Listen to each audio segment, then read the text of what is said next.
महाराज जी, मैं एक आरंभिक स्तर का वैज्ञानिक हूं और वैज्ञानिक सोच के साथ साथ धर्म और संस्कृति की भी आदर करता हूं। महाराज जी, जब कभी सिद्ध संतों के किसी दावे के विरुद्ध कोई विज्ञान अपने प्रमाण देता है तो मैं देखो, धर्म से पहली कटने बात लग तो जाता इतना समझो कि जो विज्ञान है वो पांच भौतिक शरीर तक सीमित है। इसके आगे नहीं इसकी गति। आज तक कोई मशीन बनी हो यहां से अमेरिका कहीं भी जो मन का अल्ट्रासाउंड कर सके, मन का एक्सरा कर सके, बुद्धि का कर सके, चित्त का कर सके, आम का कर सके। ये सूक्ष्म शरीर है, नहीं प्रवेश है। फिर कारण शरीर है, नहीं प्रवेश है। फिर आत्मस्वरूप जो ब्रह्म ज्ञान है या भगवत तत्व है, यहां विज्ञान का प्रवेश नहीं। जहां विज्ञान समाप्त होता है वहां से अध्यात्म शुरू होता है। बात समझो। तो अगर आप अपनी बौद्धिक स्तर से किसी का परीक्षण करना चाहेंगे जो अध्यात्म में स्थित है तो नहीं कर सकते। महाराज जी, साधु संतों के भौतिक कुछ दावों को विज्ञान बड़े देखो, सच्चा साधु कोई दावा ही नहीं करता। नौटंकी नाटक करने वालों के दावों को हम साधु के दावे नहीं कहते। नौटंकी नाटक, हमारे शब्दों पर जाइए, नौटंकी नाटक करने वालों को जो दावे करते हैं उनको हम साधु संत ही नहीं कहते। साधु संत इस बात का दावा करते हैं मैं ये कर दूंगा।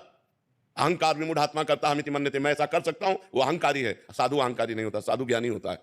और दूसरी बात, जब बड़े बड़े प्रारब्धों को संत अपने भोगते हैं तो तुम्हारे प्रारब्ध को नष्ट करने के उपाय बताएंगे कि राम का नाम जप करो, धर्म से चलो, पाप कर्म मत करो, ऐसे ऐसे चलो। ऐसे कि मैं तुम्हें भस्म दे दूंगा, मैं तुम्हें जंतुर दे दूंगा, मैं तुम्हें कलावा बांध दूंगा, या मैं ऐसा कर सकता, ऐसा नहीं। आज तक किसी बड़े संत का नाम हमें लो कि उन्होंने ऐसा किया। किसी भी सिद्ध संत का जिसका इतिहास में गान किया गया है या वर्तमान में जो है, जो भगवान का मार्ग का है, जो रुपया पैसा का मार्ग बटोरना, यश कीर्ति को बटोरना, ये सब बात अलग है।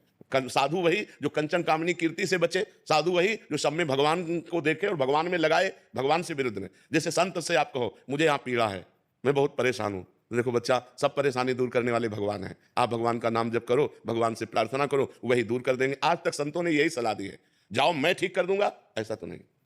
बड़े बड़े ब्रह्म ऋषि श्री वशिष्ठ जी महाराज जो त्रिभुवन को पलट सकते हैं अपने तपोबल से, उनमें सामर्थ्य है।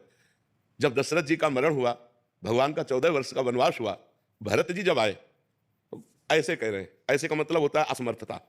ऐसे का मतलब होता है कि हाथ मींच कर कहना कि अब क्या करूं, मैं कर नहीं सकता।